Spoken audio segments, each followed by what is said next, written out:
Hello again. It's a long time since we used to record all our information on bits of paper, and nowadays we've got phones and watches. We record infinite amounts of data. We record our sleep data on our watches, heart rate variability, miles, power, pace. But are we actually any better off? We've certainly got more and more accurate information than we used to have 20 or 30 years ago.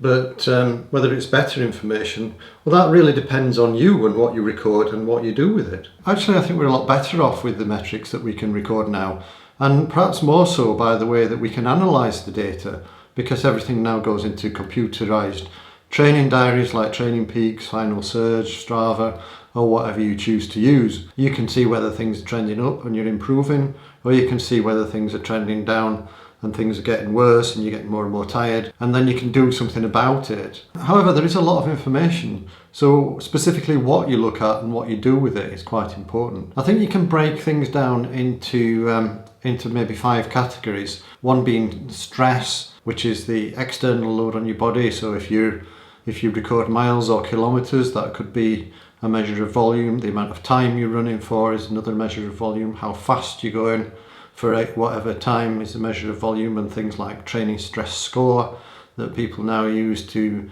try and assimilate all the pace and power and duration into one number is a measure of load. And then there's strain, which is how your body reacts to the load that's been applied to it, how it reacts to the stress. So that might be your heart rate, how you feel during the run. If you're measuring lactate threshold, you might be measuring things in a laboratory, your respiration rate and all these other factors. Some of them are easy to measure by yourself using your training gadgets, or even just taking your pulse every now and again. And some of them really require lab conditions to assess.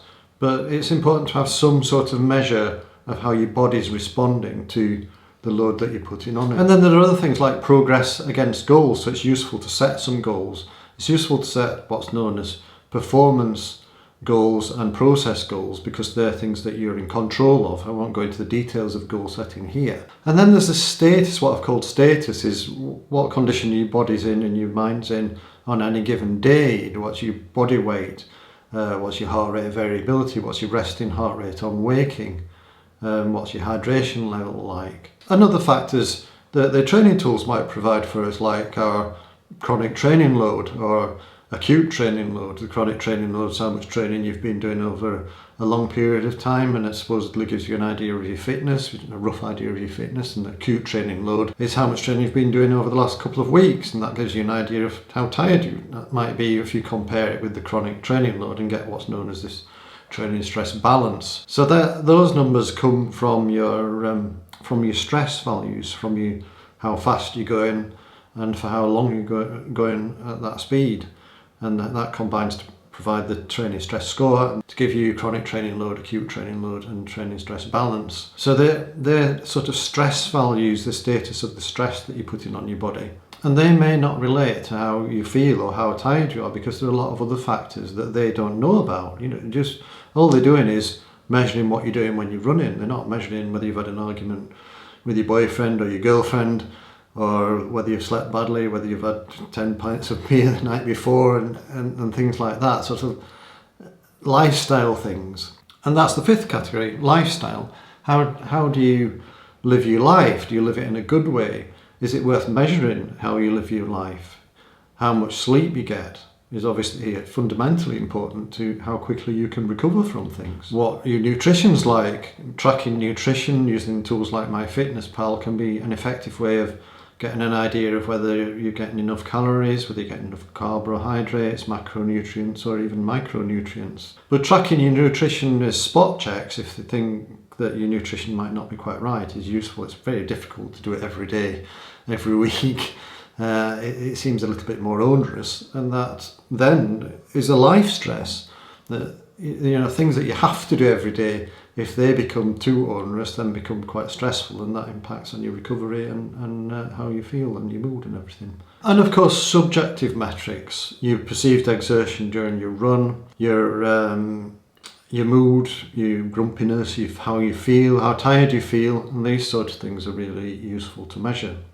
because by comparing subjective metrics with objective metrics, you can get a feel for how tired you are. There have been a number of studies that have shown that as people get fatigued, the relationship between the subjective metric and the objective metric changes. So your perceived exertion compared to the pace that you're running at changes, and it feels harder to run at a certain pace as you get more and more tired. Well, it makes sense, it's pretty obvious really.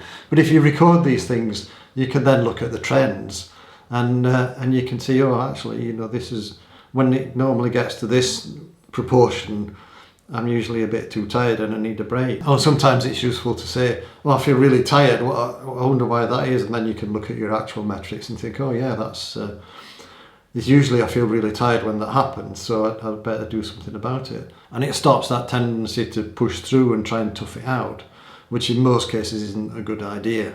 In some cases it is worth just trying to push through a little bit. And again, these metrics can help you decide whether that's a good thing or a bad thing. And also the trends help you spot whether an illness is occurring. If you look at the 7-day rolling average of heart rate variability, that can often be a good indicator of whether there's something a bit wrong in your system. I hope that's useful. It's a lot of information. I hope it made sense. And please subscribe, like, and I'll see you in the next video. Bye.